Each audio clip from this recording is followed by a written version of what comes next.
Bonsoir à tous et bienvenue sur le plateau d'Un cœur qui écoute votre émission de spiritualité. Ce soir, je vous propose une émission un petit peu particulière car nous sommes en présence de Antonia Salzano Acutis, qui est la mère du fameux bienheureux Carlo Acutis. Vous venez de publier Le secret de mon fils Carlo Acutis, comment il est devenu saint aux éditions Artege. On va en parler dans un instant. On va aussi parler, de votre trajet spirituel, comment la foi s'est développée en vous et au contact de ce fils. Et après, qu'est-ce qui se passe? On aimerait que vous nous racontiez tout ça. Alors pour commencer, est-ce que vous pourriez un petit peu vous présenter? Vous venez de quel coin d'Italie? Vous êtes né dans une famille catholique, pas catholique, famille nombreuse? On vous écoute. Bonjour à tous. Je suis né à Rome. J'habitais au centre de Rome, près de Piazza Venezia, peut-être vous connaissez. Et je suis né dans une famille, j'étais fils unique. Et je suis né dans une famille qui était pratiquement catholique dans les noms, mais pas dans les facts. Alors, je dis toujours pourquoi je vivais au centre de Rome. Il y avait beaucoup d'écoles catholiques, alors oui. je suis allé là. Et je faisais la première communion, parce que tout le monde le faisait, mais pas pour une conviction. Et c'était ma première communion. Après, je faisais la confirmation, c'était ma deuxième communion. Et puis, je faisais le mariage, le troisième. Alors, je dis ça pour vous dire que vraiment, pour moi, la foi, c'était vraiment tout petit. Parce que ma famille, mon père, c'était un éditeur. J'ai vécu avec beaucoup d'artistes, journalistes, écrivains. Mais la foi, c'était un argument que jamais on a touché. Et alors, je me suis mariée avec mon mari. Et du côté de votre mère? Ma mère, écoutez, ma mère, c'était aussi la même. Alors, on avait deux parents terribles, je dois dire. Mais même si ma famille, c'est une vieille famille, et on a deux saintes dans la famille, Santa Caterina Volpicelli et Santa Giulia Salzano, qui étaient vraiment de grandes saintes, des fondatrices des ordres. Et alors, mais la situation... Elles ne travaillaient pas beaucoup, là? Non, pas beaucoup. Non, pas beaucoup. Mais elles se sont rattrapées après. Et alors, comme je vous disais, quand j'ai eu mon fils Carlo, vraiment, j'avais pas beaucoup de foi. Et votre mari, pardon? Votre mari, mon mari, c'était un peu plus parce qu'il venait de Turin et sa mère est moitié polonaise, moitié anglaise. D'accord. Et la Pologne, c'est un peu plus fervent. Et alors, quand il a étudié toute sa vie en Suisse, les écoles, il a fait toutes les écoles et aussi l'université. Mais quand il était avec les parents, il allait à l'église. Quand je l'ai connu, il n'a pas, jamais. Et alors je disais toujours, je rigolais parce que je disais, mais tu vas à l'église seulement pour te faire voir de ton parent. Voilà. Bah, tout est bien, ils sont contents, il n'y a pas de problème. Alors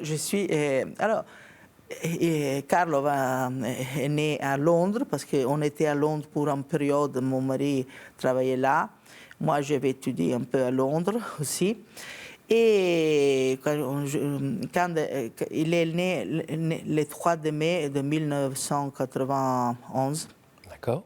Et pratiquement, on l'a baptisé le 18 du mois de mai. Et puis, on est rentré en Italie parce que mon mari a commencé à travailler dans l'entreprise de famille. D'accord. Et alors, Carlo, c'était un petit garçon et il a commencé à être anticipateur, très, très anticipateur. Je dis toujours que Carlo courait avant le temps. Parce qu'à 3 mois, il a dit les premiers mots. À 5 mois, il a commencé à parler. Et déjà, à 4 ans, il lisait et il écrivait. Et il était très intéressé dans la foi. Il a eu un babysitter qui était polonaise, je dois dire, qui un peu a aidé. Mais surtout, c'était lui qui c'était spontané, quelque chose d'incroyable. Et alors, quand on marchait sur la route, s'il avait une église, il voulait rentrer, il s'arrêtait en face de la croix. Et vous étiez en train de tirer ses bras Oui, pour avancer? oui, alors, dépêche, je sais, mais restez là. Oui. Et si on faisait une promenade, surtout le printemps, il prenait les fleurs pour les mener à la Vierge Marie. Alors, il était vraiment son sentiment. Il voulait lire l'histoire des saintes, des apparitions de la Vierge Marie, la Bible surtout. Mais qui lui avait parlé de tout ça? Ah, je ne sais pas, parce que c'est un mystère pour moi. À l'école? À l'école, un peu, mais pas un peu, mais c'était lui, ce désir de Dieu qu'il avait. Et c'est pour ça qu'il a fait la première communion à 7 ans, parce qu'il était tellement préparé, tellement que l'évêque ne pouvait pas dire non. Il était touché, vraiment touché, et il a permis de lui faire la première communion à 7 ans. Et de cet âge, il a commencé à aller tous les jours à la messe.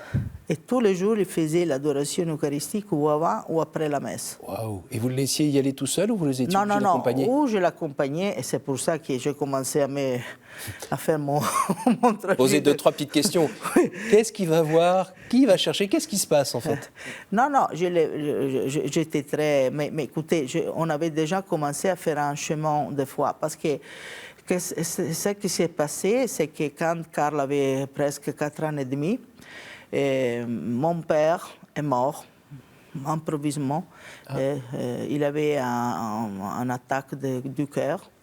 Et j'étais fils unique. Alors déjà, pour moi, c'était une tragédie parce que j'étais très attaché à mon père. Il avait 5-7 ans, très jeune. Oui. Et puis, il y avait Carlo qui me faisait beaucoup de questions. Alors, pourquoi ma famille, c'était une famille qui vraiment tenait dans la culture. La culture, c'était très important. Il me faisait des questions et je ne savais rien. J'étais ignorante, terrible. Je savais même la différence entre la Bible et l'Évangile. Vous imaginez qu'est-ce que c'était la tragédie. et alors, cette situation me créait des... Je n'étais pas à l'aise avec cette situation. Je disais, je ne suis pas un exemple pour mon fils, je l'ai baptisé, mais qu'est-ce que ça veut dire de baptiser quelqu'un si après tu n'es pas capable de témoigner rien? Mais ça veut dire qu'en culture religieuse, culture chrétienne, même votre père ou votre mère, il n'y avait pas grand-chose? Non. Jamais on parlait de... Non, vraiment. Ça fait bizarre quand on pense à l'Italie. Oui, non, mais c'est souvent. Ah oui. Beaucoup de Romains sont comme ça. Hein. Beaucoup de... Je vous dis que c'est... Pour le nom, ils sont tous catholiques. Oui. Pour le nom. Mais après, pour les facts, pas du tout. En France, je pense qu'il y a peu de catholiques, mais vraiment fervents. C'est un peu différent de l'Italie. Et alors, cette situation me créait des grands problèmes. Alors, il y avait aussi cette mort de mon père qui s'était... Vraiment, je ne m'attendais jamais que mon père serait mort 57 ans, c'est jeune. Et il y avait une femme que je connaissais qui vivait près de moi, à Milan, parce que j'habite à Milan, aussi au centre. Et cette femme, je l'ai rencontrée quelquefois, je faisais amitié. Elle est plus âgée que moi, elle était. Et elle me parlait d'un prêtre qui très connu, qu'il appelait le Padre Pio de Bologne. Parce qu'il était vraiment un prêtre extraordinaire, très vieux. Il m'a dit, mais pourquoi tu ne vas rencontrer cette prêtre quand tu vas à Bologne? Parce que j'irai souvent à Bologne pour mon travail. Et alors, une fois, je suis allée à Bologne, j'avais du temps. Je lui ai téléphoné parce que aussi cette situation, mon père, on commence à se faire les questions de la vie, non? Qu'est-ce qui se passe après la mort? Qu'est-ce que ça veut dire? Je lui ai téléphoné, elle me disait, venez, elle m'a recevoir aussitôt. Hein. J'étais vraiment... Et quand il m'a vu, il m'a commencé à parler de Carlo. Il m'a dit beaucoup de choses, que Carlo aurait une mission très importante pour l'Église. Et puis, il m'a voulu confesser. Il m'a dit tous mes péchés. Oups. Parce qu'il avait le don de lire... Dans les cœurs. Dans les cœurs. Oh. Et il m'a dit toutes mes choses. Et j'étais vraiment étonnant parce que comment c'est possible ça? Vraiment. Et dès là, j'ai commencé à faire un peu un changement dans ma vie. Et vraiment, j'ai commencé mon chemin de conversion, que je probablement finirai au purgatoire, mais je commençais à changer ma vie. Oui. Et changer aussi mes goûts, la vision de la vie que j'ai. Hein. Les choses qu'avant j'aimais, je ne l'aimais plus. Et puis j'ai changé mes habitudes, mes choses. Hein. Et cette prêtre me disait, pourquoi tu n'études pas théologie un peu? Parce que vous êtes très ignorante, alors c'est bien de... Hein. Et alors j'ai commencé, même si j'avais mon travail, à suivre des cours de théologie, de faire des examens, et pendant 15 ans. Et je faisais beaucoup d'examens, mais c'est pour moi, non pas pour faire rien. On le sent d'ailleurs dans le livre. Hein. Oui. C'est très étoffé. On voit bien qu'on est on s'inscrit dans la pensée de l'Église avec ses auteurs. Et depuis un petit moment, ça densifiait le propos. Oui. Et puis, pratiquement, ces études, c'était très utile parce que jamais j'aurais imaginé, non, qu'est-ce qui s'est passé avec Carlo, etc. Oui. Et avec Carlo, j'ai commencé à faire mon chemin. Et déjà, quand il faisait sa première communion, j'étais un peu converti, comme on s'en dit en français. Et alors, je l'accompagnais à l'église tous les jours. Et si je ne pouvais pas, parce que j'étais pour mon travail, ma mère aussi allait. Elle aussi s'est convertie. Hein. Oh. Alors, c'était un peu une chose familière. Et puis, sinon, il y avait notre collaborateur domestique qui, grâce à Carlo, son foi, il s'est converti. Il était hindouiste. Oui. De la chaste sacerdotale. Oui. Et vraiment, c'était tellement touché de Carlo qu'il a voulu recevoir le baptême et tous les sacrements. C'est les brahmanes, c'est ça? Oui. La caste des brahmanes. Oui. Et vraiment, il témoigne aussi, hein, parce qu'il est toujours avec nous, il travaille toujours avec nous. Et donc, on voit déjà des fruits... beaucoup de fruits. Mais Carlo, c'était vraiment... C'est comme avoir une source d'eau fraîche près de nous. Hein? Et il touchait un peu tout ce qu'il... Et naturellement, j'ai commencé mon chemin. Surtout, j'ai compris à travers Carlo que Jésus, c'est vraiment présent dans l'Eucharistie, dans le pain, le vin consacré. Ça, c'était la découverte de ma vie. Parce que j'avais une vision vraiment protestante. Je pensais que c'était seulement un symbole sur toutes ces choses. Oui. Et puis, comme tous les catholiques qui commencent à faire des critiques, mais ces types vont à la messe tous les jours, puis ils regardent, ils n'aident pas ça, ils n'aident pas ça. C'est toutes les mêmes. Et vraiment, avec Carlo, j'ai commencé à comprendre que dans les sacrements, il y a vraiment Dieu qui nous donne la grâce. Voilà, c'est pas juste le souvenir du petit bout de pain et de vin, absolument. C'est qu'il y a un moment dans la messe où vraiment ce pain se transforme en corps de Jésus et ce vin en sang de Jésus. Donc c'est la présence réelle. Oui, c'est incroyable. Pour moi, c'était la découverte de la vie, je dois dire, la chose la plus importante de ma vie. Et votre mari y suivait ou... Oui, mon mari, maintenant, il va tous les jours à la messe, il fait tous les jours l'adoration eucharistique. Il est un homme, des fois, vraiment. Mais il était un peu mieux que moi, naturellement, avant. Plus préparé, voilà. Plus préparé, même si, comme vous savez, la plupart des jeunes, même si la famille, c'est... Quand ils vont étudier à l'étranger, etc., ils perdent un peu le... oui. Et alors, c'est commencé mon chemin. Et moi aussi, je vais tous les jours à la messe, je fais l'adoration tous les jours. C'est une vie qui s'est centrée dans l'Eucharistie, qui c'est tous les jours, pour moi, les rencontres avec Jésus, c'est ma force, ma nourriture. Hein. Et pour Carl aussi, hein, Carl avait compris que l'Eucharistie, sans lui, il disait « je ne peux rien faire ». Alors, pour ceux qui n'ont pas tout à fait suivi et qui ont vécu dans un igloo toutes ces dernières années, votre fils a eu une maladie grave vers 15 ans qui l'a emporté. Donc, c'était en 2020, si je ne me trompe pas. Non, 2006. Et c'est en 2020 où il a été béatifié. Oui. Voilà. Comment vous vivez, vous, aujourd'hui, avec votre fils ? Il est où ?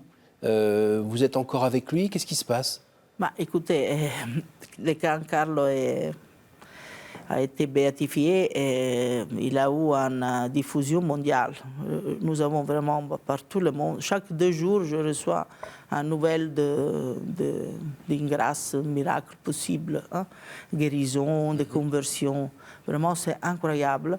Et Carlo, naturellement, nous donne beaucoup de travail. Encore? Encore beaucoup. Non, parce que vraiment, on nous a appelés par tout le monde. Et il a fait des expositions très importantes parce qu'il faisait le catéchisme pendant 5 ans. Et là, il comprenait qu'il y avait un problème sérieux sur la foi pour les sacrements. Et il disait que nous avons beaucoup plus de la chance de personnes qui ont vécu avec Jésus il y a plus de 2000 ans. Oui. Ces personnes, pour voir Jésus, ce n'était pas facile, immédiat. Non? Il était toujours entouré de foules. Hein? Mais pour nous, ça suffit de descendre à l'église la plus proche et nous trouvons Jérusalem parmi nous. Vraiment, il disait que les tabernacles devraient être visités avec la même dévotion quand on fait un pèlerinage à Jérusalem, parce que c'est le lieu où Jésus habite aujourd'hui.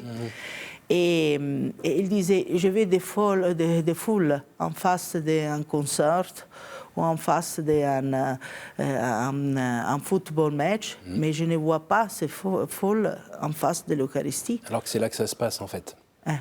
Et c'est ça. Mais là, on a le créateur du monde, notre créateur de l'univers. Jésus a promis, je serai avec vous jusqu'à la fin du monde. Et vraiment, il maintient ses promesses. C'est une promesse divine qui a une valeur infinie. Pas comme notre promesse qui sont un peu...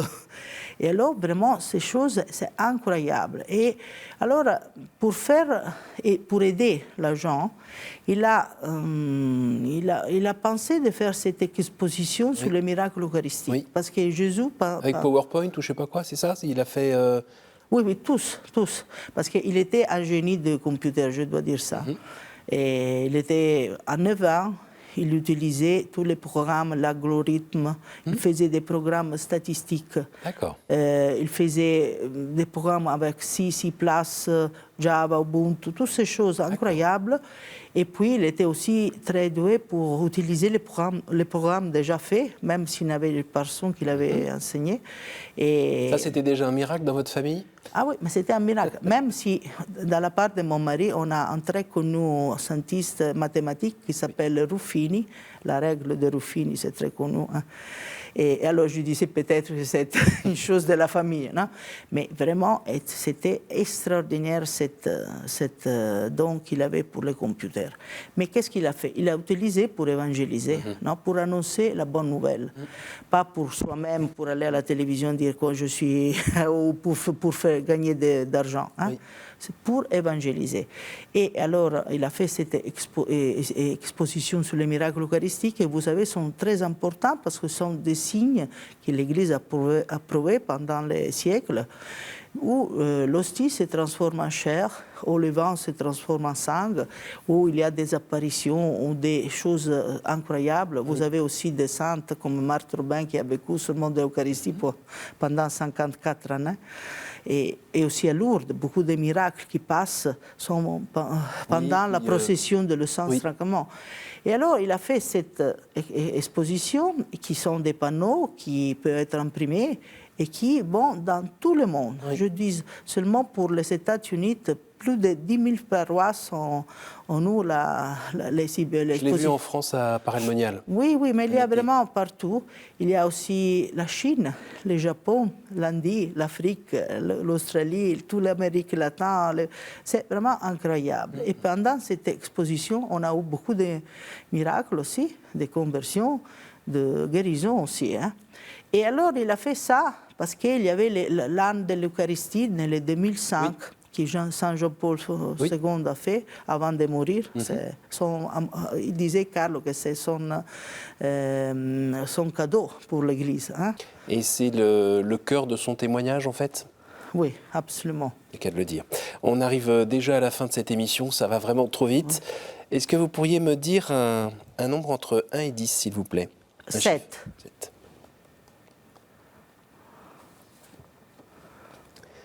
Si vous pouviez revenir en arrière et changer quelque chose dans votre vie, que feriez-vous? Ah, sûrement, je ne ferai pas les erreurs que je faisais avant de commencer mon chemin de conversion. Ça, c'est clair, parce que je regrette beaucoup de choses que je n'ai pas fait. Et comme Saint Augustin disait, hein, je l'ai connu très tard. Hein. Mais heureusement, je n'étais pas si vieille. Hein. Mais vraiment, je regrette ce qui s'est passé. Et je vois que vraiment, quand on vit sans la foi, et je sais bien ce qui s'est passé, Oui. vraiment, la vie, on ne trouve pas le sens de la vie. Hein. On cherche de s'amuser, on cherche beaucoup de choses pour d'idoles, disons, qui vont substituer l'amour de Dieu. Et vraiment, on n'est jamais satisfait. Non? On est toujours en quête, non? Vraiment. Et je pense vraiment que la foi, c'est la chose plus importante de la vie. On recommence à nouveau, entre 1 et 10? 3. Quel est le personnage ou le saint que vous aimeriez retrouver au ciel? À part la Vierge Marie, que j'aime beaucoup, Saint François d'Assise. Il était très eucharistique comme saint. Il faisait, même s'il n'était pas prêtre, il participait chaque jour à 2 messes. Il a écrit dans son monition, il disait que chaque jour Jésus s'humilie, non, parce qu'il descend dans le siège royal dans les mains des sacerdotes. Non. Alors, il parlait de l'Eucharistie dans une façon extraordinaire. Et surtout l'humilité de Françoise, que j'aime beaucoup. Parce qu'à mon avis, Carlo disait toujours, pas moi, mais Dieu, non? La tristesse, c'est le regard vers soi-même, la félicité, c'est le regard vers Dieu, non? Et François, c'était son inspirateur, parce que justement, l'humilité, c'est l'autre façade de même médaille, que c'est la charité. L'humilité sont très liées. L'humilité, c'est la vertu de l'humilité, c'est une vertu. Et vraiment, et le problème, c'est que nous avons un ego énorme. Et à travers l'Eucharistie, Jésus nous aide à avoir son humilité, parce que comme Carlo disait, l'humilité de Jésus, c'est d'avoir à traverser ce tunnel massacrant qui s'appelle l'incarnation. Ce n'est pas tant d'être né dans la pauvreté, ça c'est bien, mais c'est surtout sa substance, c'est l'infinite. Il est passé dans une substance de finitude, non? Fini. Et c'est incroyable parce que nous nous rendons compte qu'est-ce que ça veut dire ça, non? L'humilité de Jésus. Et à l'école de Jésus Eucharistie, nous apprenons à être humiles, à comprendre que tout ce que nous avons de bien vient de Dieu et toutes les mauvaises choses viennent de nous-mêmes. Hein? Et ça, c'est très important pour le chemin notre chemin spirituel, hein? Vraiment. Alors, une dernière, avec questions courtes, réponses courtes. Dites-moi. 4. Quel conseil donneriez-vous à quelqu'un qui aimerait rencontrer Dieu? Ah, ça c'est une question difficile, mais je pense qu'il y a des signes, non, que Dieu nous a donnés, à part la Bible, non, la résurrection. Il parle aussi des pagans, de la résurrection, Giuseppe Flavio. Hein? Nous avons des écrivains anciens qui vraiment nous témoignent, non? Mais aussi de chercher de lire la Bible et de lire aussi les histoires de saintes, les histoires des apparitions mariales. Parce que vraiment, on ne doit pas dire non, je ne lis pas. On doit être ouvert. Parce que la culture, ça veut dire aussi ouverture. Oui. Si on est fermé, ça veut dire qu'on n'a pas la culture. Hein? On a des préjudices. Et ça, ce n'est pas culture. À mon avis, on doit s'ouvrir et chercher de faire un chemin de recherche. Hein. Et Jésus nous a donné beaucoup de signes. Mais si nous voyons par exemple des gens comme les Chartreuses, qui vivent cette vie solitaire, toujours offrant pour la conversion des hommes, de l'humanité, non? La vie qu'ils font, non? Regardez les Chartreuses. C'est vraiment, les missionnaires qui laissent tous. Hein? Vraiment, pour moi, ce sont des signes vivants qu'il existe quelque chose, parce que c'est impossible sans la grâce de Dieu de faire des chemins comme ça. Et vraiment, on devrait vraiment chercher de chercher, hein? Pas arrêter de chercher, toujours chercher, parce que la culture, ça demande ça. Et la foi, si nous regardons les villes, toutes les choses que nous avons, toutes les choses belles, les cathédrales, sont les chrétiens qui l'ont fait. Oui. Et alors, la culture, l'histoire, si on est vraiment objectif, hein, on doit vraiment se demander, mais pourquoi ça? Qu'est-ce qui s'est passé? Comment, après toutes les mauvaises choses, hein, parce qu'il y avait beaucoup guerres, les épidémies. L'épidémie, mais surtout dans l'Église, non? Parce que l'Église, il y a les blés et les mauvaises herbes, non? Hein? Alors, Jésus n'a pas promis le paradis dans la terre. Non. Et, nous avons tout ça, mais le christianisme a continué. Alors ça, c'est déjà un miracle, à mon avis. Il faut se gratter un peu la tête et chercher. Oui. Merci beaucoup, Antonia. Merci d'être venue nous partager cela. Je rappelle le titre de votre livre, « Le secret de mon fils, Carlo Acutis, comment il est devenu saint » aux éditions Artege. Merci beaucoup. Merci à vous tous pour votre fidélité. N'hésitez pas à partager cette émission autour de vous grâce à notre site ktotv.com. Et moi, je vous dis à la semaine prochaine.